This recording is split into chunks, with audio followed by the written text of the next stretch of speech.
Greetings, YouTubians, and welcome back to Wayne Sharp World, where today we're taking a look at the latest and arguably the greatest Jack Wolf knife to hit the market yet. And I need your guys' input on this because I'm very, very torn between this one. First of all, most importantly, it has dropped right now, just now. This video uploaded the moment the knife became available, so be sure to hop on down, click that link, and check it out.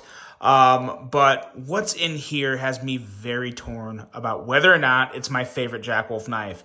Right now, I'm kind of have it tied with one. But first, let's talk about this knife. And then, of course, we're going to compare it to my favorite as well as another Jack Wolf. This is the Benny. And we are looking at Fat Carbon White Storm. Let's get into it. Now, I have the knife outside of the box because the moment I got this, I was salivating to get this thing in the pocket. I was so excited about it when I saw it was another front flipper bolster lock from Jack Wolf Knives because they make the absolute...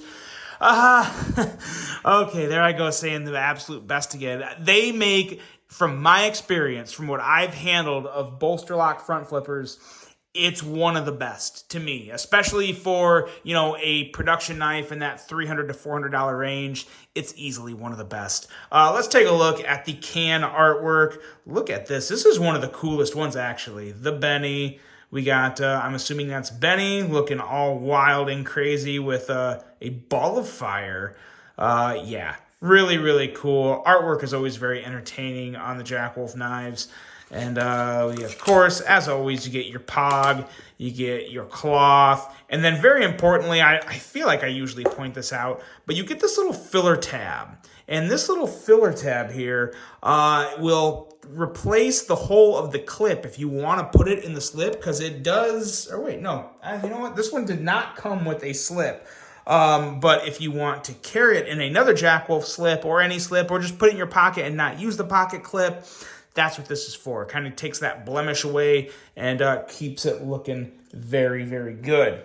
So there's that. That's all the good regular Jack Wolf stuff. Now let's take a look at the brand new knife itself.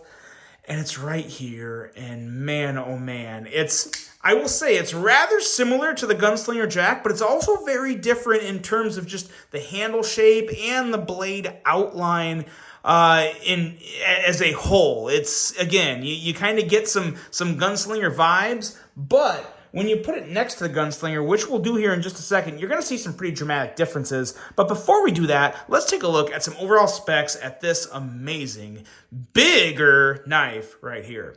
We have an overall length coming in at 7.54 inches, a blade length of 3.25 inches, and a blade thickness at 120 thousandths. Blade material on this guy is CPM S90V, which is pretty much what you're going to see on just about every Jack Wolf knife. We have a clip point style blade with a very nice hollow grind, but it's slightly thicker than your average Jack Wolf knife hollow grind. We'll talk about that when we get to the blade. We have a handle length of 4.29 inches, handle thickness at 470 thousandths. And as I said before, titanium and fat carbon. There is, I believe, three different fat carbon versions, as well as a full titanium version. And there's also a DLT Trading exclusive in Ultim, which is also pretty sweet. We have a beautiful bolster lock for the locking mechanism, which, as you guys know, I've said it before, I'll say it again, I am a sucker for a good bolster lock, and this is a great bolster lock. We have a user of a right hand only tip up carry. But again, if you want to take this clip off and carry it like a slip joint, you can, because you take this off and that's where that filler tab goes right there. So love what they did there. A weight coming in at 3.44 ounces and a price of $349. You probably already knew that. Jack Wolf knives aren't cheap, and especially the front flippers, I feel like are pretty much just a lock at around that $349, $350 mark, whatever it is after tax. It could potentially be more if you pay tax, depending where you get it from. But yeah, those are specs, and now let's do some size comparisons.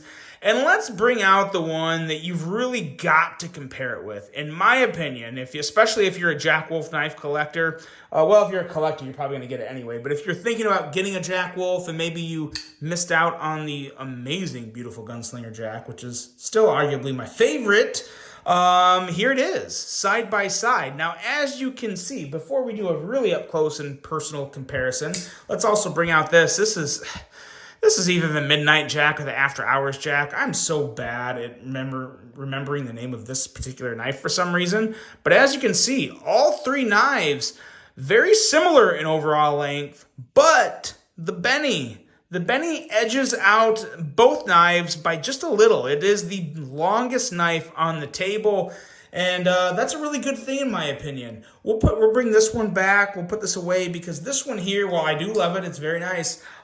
This is definitely the comparison you want right here. The Gunslinger Jack versus the Benny. Now, as you can see here, if we just line these up straight at the pivot, you're going to see little more blade length on the Benny, just a little, very little, and just a little, or maybe even, yeah, I think you do have technically just a little more length in the handle.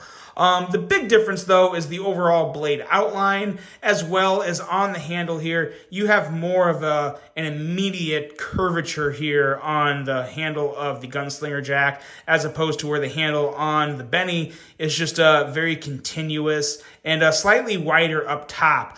I will say, from a handle standpoint, from just a pure ergonomic standpoint, I do think this Benny here is the most hand-filling knife that Jack Wolf has brought to the market yet. And I love that.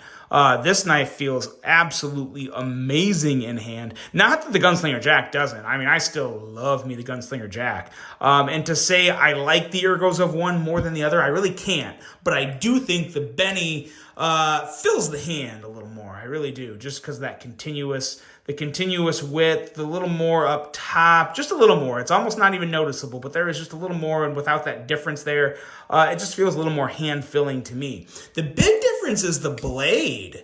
Let's take a look at these tips here, and as you can see, the tip on the Benny is noticeably a little thicker, a little more heftier blade on the Benny than what you get on the Gunslinger Jack. And that's fine, because you know what? At the end of the day, it still has a great edge. It's a fantastic hollow grind, but you're just looking at 21 thousandths on behind the edge of the hollow grind on the Benny, as to where you get to the Gunslinger Jack. And as you can see, as you guys know, it's noticeably, let's get the hand up here.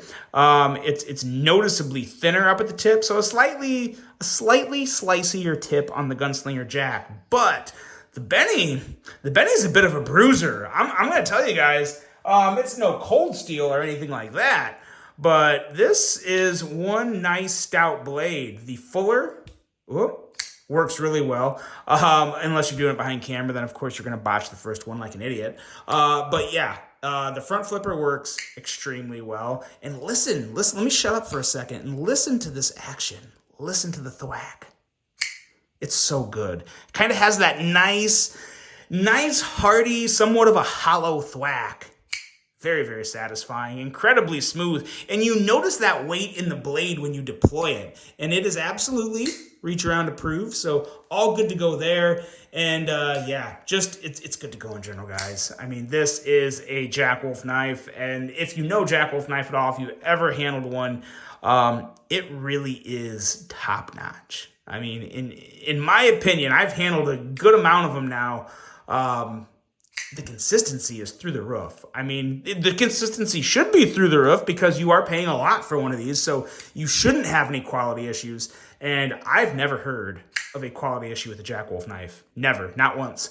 I think they are one of the best in the game at consistency. And this one here in general, like I said, it's a beautiful combination of a traditional knife, kind of made modern with the bearings, and it's just incredible. This is, I don't know. It's tied. For me, it's tied as my favorite Jack Wolf knife, right there with the Gunslinger Jack. But again, I think some people will definitely prefer this over the Gunslinger Jack, mainly because of that slightly beefier, slicey blade, as well as I think people will definitely, I think you'll be surprised at how many people say the ergos on the Benny are the best they've handled on the Jack Wolf. I really think that's very simple ergos, somewhat neutral, but you're getting a contoured handle, you're getting all the good things. It's a good length, it's a good width. It's, in my opinion, probably the best feeling Jack Wolf knife in the hand. I will say that. I can't say it's better than the Gunslinger Jack, but I think it's every bit as good as the Gunslinger Jack. And yeah, it's a home run. It's a home run. That's all I got to say about it, guys.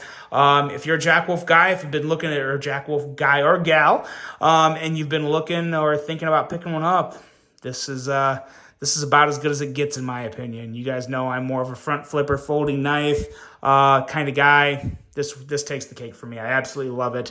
The Jack Wolf Knives Benny, available right now. Let me know what you guys think of this one. Really hope you enjoyed it. Hope you have a great rest of your day. And until the next one, I'm out.